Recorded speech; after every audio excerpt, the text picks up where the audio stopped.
నమస్తే. ఇవాళ సోమాజిగూడ ప్రెస్ క్లబ్లో డిఎస్సి ఆస్పిరెంట్స్ ఎవరైతే ఉన్నారో వాళ్ళు ప్రెస్ మీట్ పెట్టుకోవడం జరిగింది. ఈ మధ్యలో తీన్మార్ మల్లన్న కూడా ప్రెస్ మీట్ ఉండడం జరిగింది. సో ఇక్కడ మరి వీళ్ళు తీన్మార్ మల్లన్నకు సంబంధించిన ప్రెస్ మీట్లు మరి వ్యతిరేకించారు. ఇలా టైం ఇష్యూకి సంబంధించి ఏదో ఉందంటూ మాట్లాడుతున్నాం. మొదటగా దాని గురించి మాట్లాడి ఆ తర్వాత వీళ్ళ సమస్య ఏందనే విషయం కూడా మాట్లాడే ప్రయత్నం చేద్దాం. చెప్పండి అన్న, మీరు ఎక్కడి నుంచి వచ్చారు? తీన్మార్ మల్లన్న ప్రెస్ మీట్ ఎందుకు అడ్డుకున్నారు?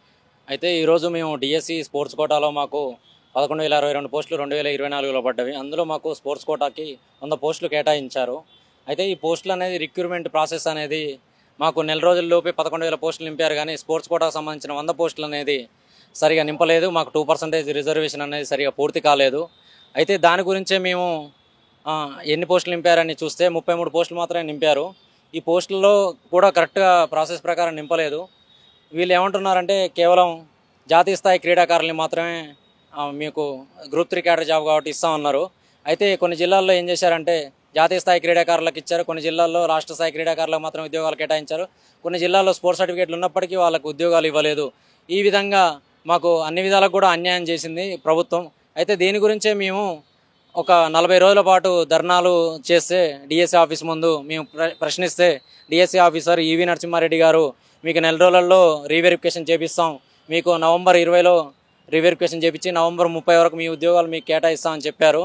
అయితే మాకు నవంబర్ 30 వాళ్ళు అన్నట్టే నవంబర్ 20వ తారీఖు మాకు రీవెరిఫికేషన్ అనేది అయింది. 393 మందికి రీవెరిఫికేషన్ చేసి 100 ఉద్యోగాలు కేటాయించాలి. అయితే నవంబర్ 30 తారీఖు కేటాయిస్తున్నది జూలై 30 కూడా అయిపోయింది. 8 నెలలు 9 నెలలు అయింది. ఇప్పటికి కూడా మా ఉద్యోగాలు మాకు కేటాయించడం లేదు.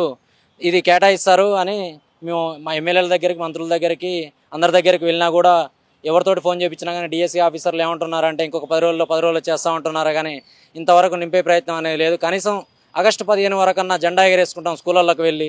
మాకు కూడా ఆల్రెడీ మాతో పాటు జాయిన్ అయిన వాళ్ళందరూ రెండోసారి జెండా ఎగరేస్తానికి రెడీగా ఉన్నారు.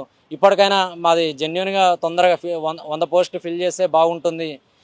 అందుకోసం మీరు మా కోసం పోరాడండి అన్న. మా కోసం కనీసం బీసీల కోసం 50% పోరాడుతారు, మా కోసం కూడా 50% పోరాడండి. నిరుద్యోగుల కోసం మీకోసమే కదా మేము నిలబడ్డది. అయితే ఇప్పటికైనా మేల్కొని మా డిఎస్సి శాట్ ఆఫీసర్లు వీళ్ళు ఏమంటున్నారంటే డిఎస్సి వాళ్ళ తప్పు జరిగిందని శాట్ వాళ్ళ తప్పు జరిగిందని డిఎస్సి వాళ్ళు ఒకరి మీద ఒకరు తోసుకునే ప్రయత్నం చేస్తున్నారే కానీ మా ఉద్యోగాలు మాత్రం పూర్తిగా ఫిల్ చేయట్లేరు. తొందరగా ఫిల్ చేసి మాకు న్యాయం చేస్తారని కోరుకుంటున్నాం ఛానల్ తరఫున. తీన్మార్ మల్లన్న ప్రెస్ మీట్ ఎందుకు అడ్డుకున్నారు? అయితే మేము తీన్మార్ మల్లన్న ప్రెస్ మీట్ని అడ్డుకోవాలని రాలేదు. అయితే వాళ్ళ టైమింగ్ ఏంటంటే ఈరోజు 11 నుంచి 12 దాకా, మా టైమింగ్ ఏంటంటే 12 నుంచి 1 దాకా. అయినా కానీ వాళ్ళు లేటుగా వచ్చి మా టైమింగ్లో వాళ్ళు ప్రెస్ మీట్ అనేది నిర్వహించడం జరిగింది. మాకు అడుగున అన్యాయాలే జరుగుతున్నాయి. ఏ చిన్న ప్రెస్ మీట్ అయినా కూడా ఇట్లా ప్రెస్ మీట్ అన్న టైంకి పెడతారంటే పెట్టలేదు. ఎలాగో మాకు మా పట్టభద్రుల తరపున ఎమ్మెల్సీ గెలిచారు, ఈయనన్నా మాకు ఇన్ని రోజులు న్యాయం చేయలేదు. కనీసం ఇప్పుడన్నా మా తరపున పోరాడతాడేమో అనే ఉద్దేశంతో ఫ్లెక్సీలు ప్లకార్డులు ముందరికి తీసుకుని వెళ్ళాం. కానీ దాన్ని దాడిగా చెప్తున్నారు. కానీ ఖచ్చితంగా మాకు దాడి చేసే ఆలోచన అసలే లేదు. మేము ఎంతసేపు ఉన్నా బతిమలాడుకునే విధానంలోనే వెళ్తున్నాం. మేము అక్కడ ఎట్లాంటి భౌతికంగా కానీ ఎలాంటి దాడికి మేము పాల్పడలేదు. ఆలోచన గిట్ట మాకు లేదు. మాది భూపాలపల్లి. అదే మా ఉద్యోగాలు మాకు కావాలన్న 2% స్పోర్ట్స్ కోటా ఉద్యోగాలు కావాలి. డిఎస్సి అప్లికేషన్లో ఇచ్చినటువంటి 1 to 90 ఆర్డర్ ప్రకారం మాకు ఉద్యోగాలు, జియో నెంబర్ 74 ప్రకారం మాకు ఉద్యోగాలు ఇవ్వాలి.